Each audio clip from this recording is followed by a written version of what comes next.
I am Linda van Tilburg for Biznews. The FW de Klerk Foundation has welcomed the awarding of the Nobel Peace Prize to Nihon Hidankyo, a grassroots movement of atomic bomb survivors. This movement has been honored for using the testimony of the survivors of Hiroshima and Nagasaki to show why nuclear weapons should never be used again. And joining us in the Biznews studio is Christo van den Rheede, the Foundation's Executive Director. Well, hi Christo, thank you for joining me at Biznews. Good day and good day to all of your viewers. Well, this is an interesting view from the FW de Klerk Foundation, who normally comments on events in South Africa, to comment on the Nobel Peace Prize. So, why? As you know, FW de Klerk is also a recipient of the Nobel Peace Prize, together with Nelson Mandela. And from our perspective, he received that prize for the fact that he transitioned South Africa, or he played an instrumental role in transitioning South Africa from an apartheid state to a constitutional democracy. And then brought about freedom to our people, it brought about peace to our people, and it also brought about progress and prosperity. So it was indeed a very, very important step that he took when he made that announcement on the 2nd of February 1990. But he went further. He then decided to disarm South Africa to make sure that we destroy our nuclear arsenal of nuclear weapons. And I think we were the first, or we are the first country in the world that took that step. And that shows the commitment he had towards ensuring peace, not only in South Africa, but also on the African continent and also throughout the world. And he was then, in later years, very much involved in certain peace initiatives. I can recall even Mandela, they were involved also in peace talks between the then Prime Minister of Israel and the leader of the Palestinian people. Unfortunately, today we have a completely different world. And it's so sad because we had men of stature, such as the late President Clerk, the late President Nelson Mandela, Gorbachev, and others, who put their own interests aside and they focus on what is in the interest of the people, what is in the interest of the world. And that is what we need to see more of during this time of heightened conflict, especially in the Middle East and between Russia and Ukraine and in other parts. Well, so if you look at the stories of these atomic bomb survivors, it's such a critical narrative. What makes their stories so compelling? Remember, when those bombs were dropped in August 1945, the two bombs on Nagasaki and Hiroshima, according to the statistics that I have available, approximately 120,000 people died. It left terrible scars. It caused havoc in those two cities. But more so, the surviving people had to carry those diseases and illnesses caused by the exposure to nuclear. They have to carry that for the rest of their lives. So it's a significant movement that started, I think, around about 1965, where the Japanese then, or 1956, sorry, where the Japanese people decided to establish what they call the Japan Confederation of H&A and H-bomb sufferers. And the people that survived, approximately 650,000, they are known as the Hibakusha. So this movement is the most respected, widely recognized, and widely known movement.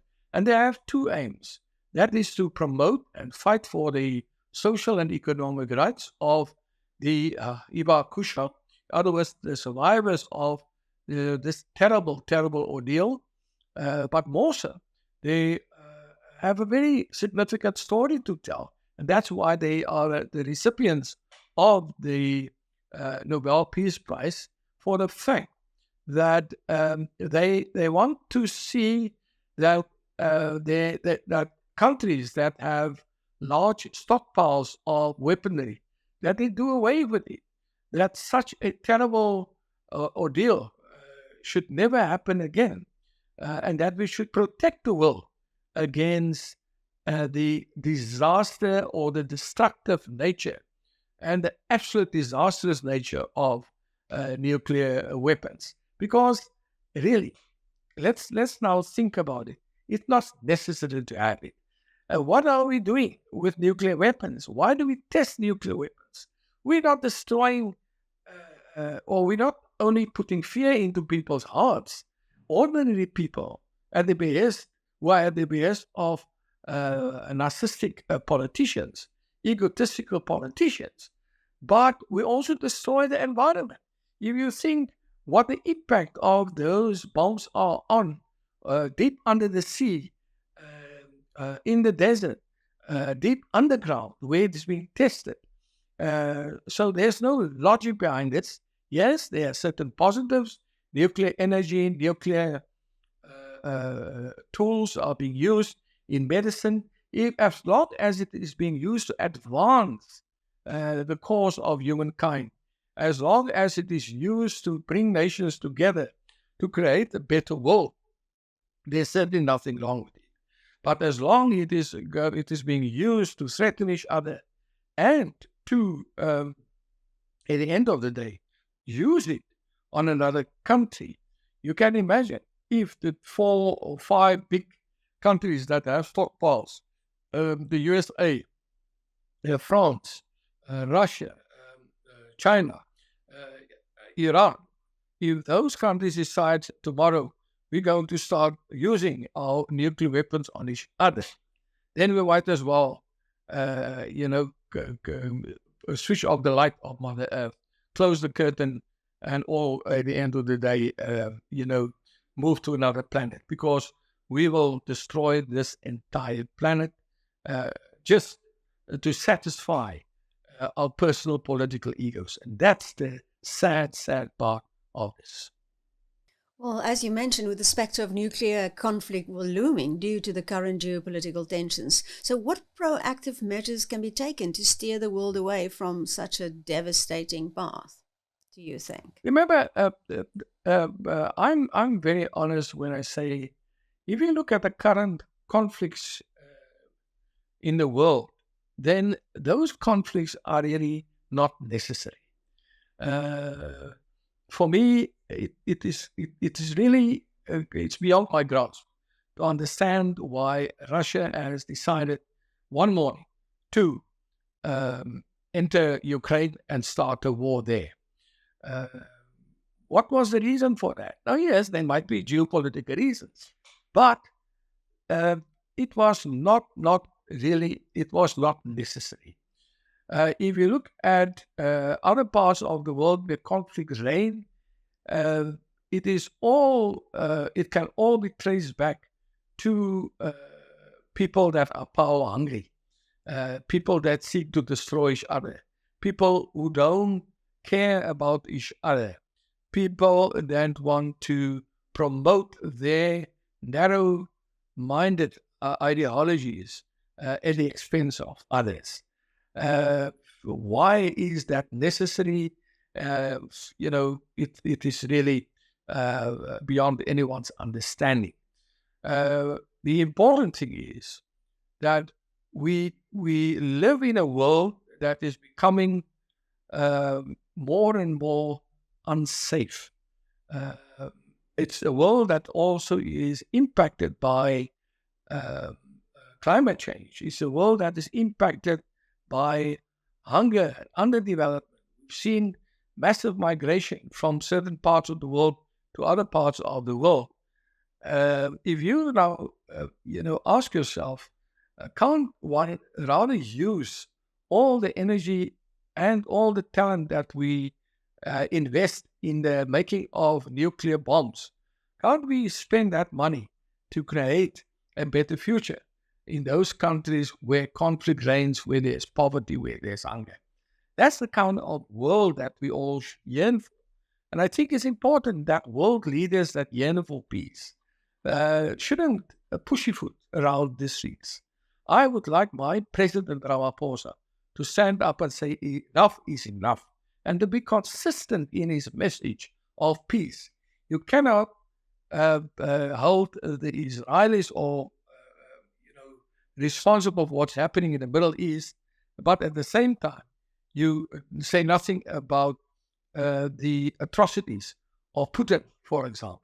You say nothing about the atrocities of Hamas.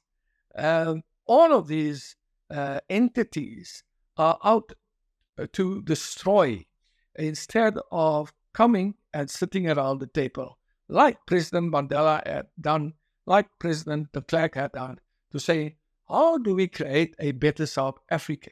And we've seen the mess these past 30 years, how people, when they deviate from the Constitution, from the Bill of Rights, the net effect of that, or the end result of that, is a country beset with all kinds of socioeconomic ills, such as corruption, such as conflict, such as crime, etc. We do have the blueprint.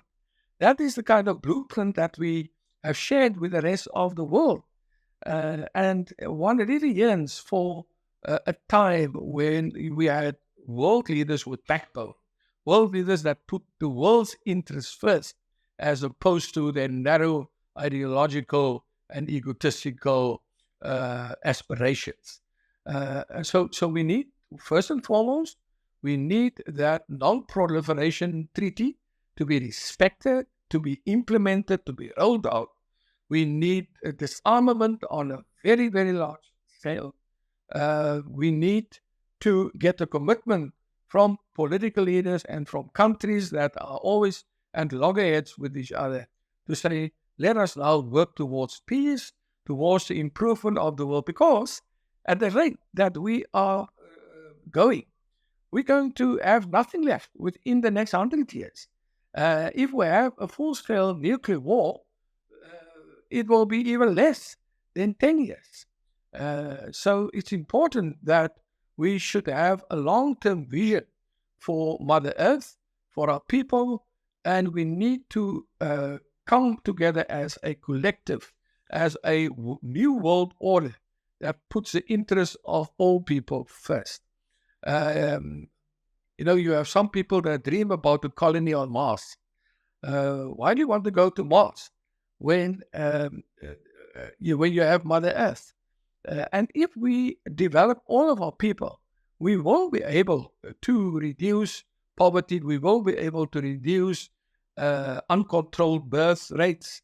We will be able to improve the quality of life of all people, and at the same time, take care of our environment. Because for me, the environment is critical.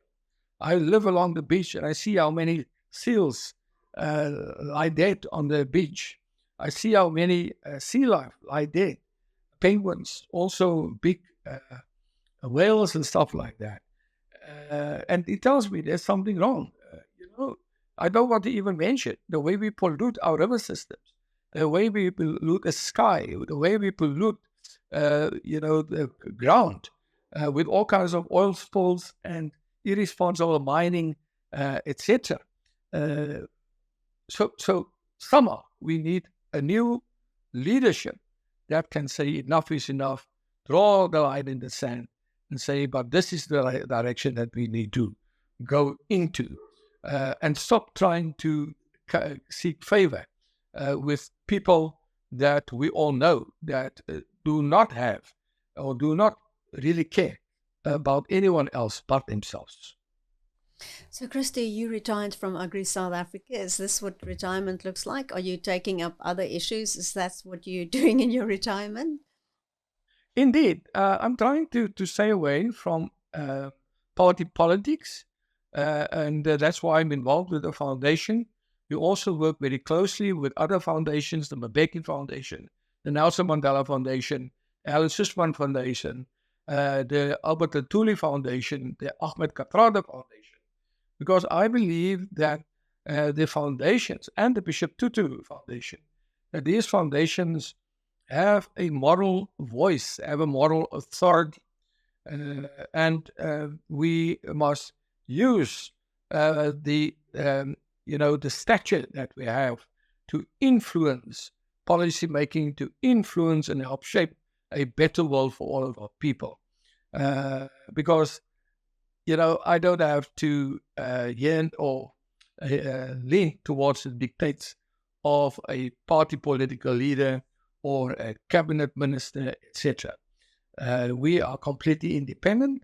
And yes, we work towards a better future for all of our people. Christo van Rheede, thank you so much for speaking to us. It's indeed an honor and a pleasure.